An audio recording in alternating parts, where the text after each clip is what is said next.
মালিক রে, আমি বড় পাপী, আমি বড় গুনাহগার।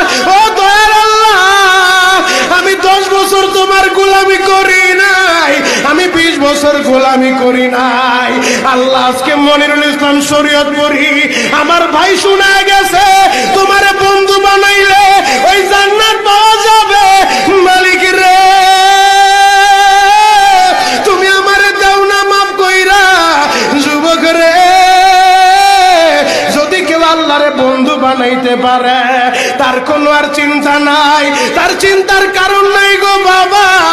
এ যুবক ভাইরা, দাড়ি পাকা বাবাজিরা, সবাই আমার দিকে একটা নজর তাকান।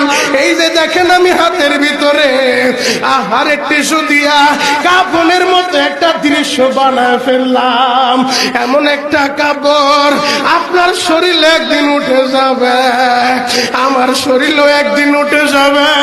ও চেয়ারম্যান ভাইরা, ও মেম্বার ভাইরা, ও নেতা ভাইরা, ও আলেম ভাইরা, এখন কাঁদতে বলছি শুধু কাঁদবা।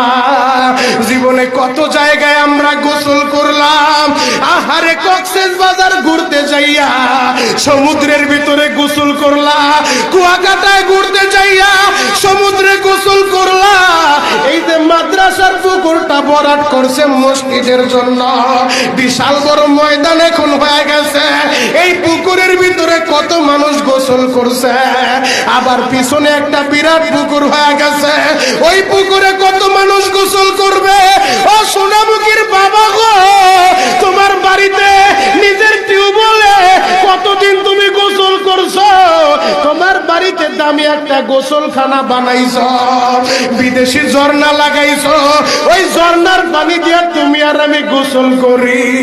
এমন একটা দিন তোমারও আসবে, এমন একটা দিন আমারও আসবে, আহার ওই ঝর্ণার পানির গোসল আমার হবে না, পুকুরের পানির গোসল হবে না, আমার আপনার একটা গোসল দিবে। কেমন গোসল দিবে জানেননি? বড়ই পাতার হালকা গরম পানি দিয়া, আহারে মসজিদের কর্নারে পড়ে থাকা 4 পায়ার খাটিয়াটা বাড়িতে নিয়া পর্দা দিয়া একটা ব্যারিকেড দিয়া বড়ই পাতার গরম পানি দিয়া আপনারে আমার গোসল দিবে গো বাবা।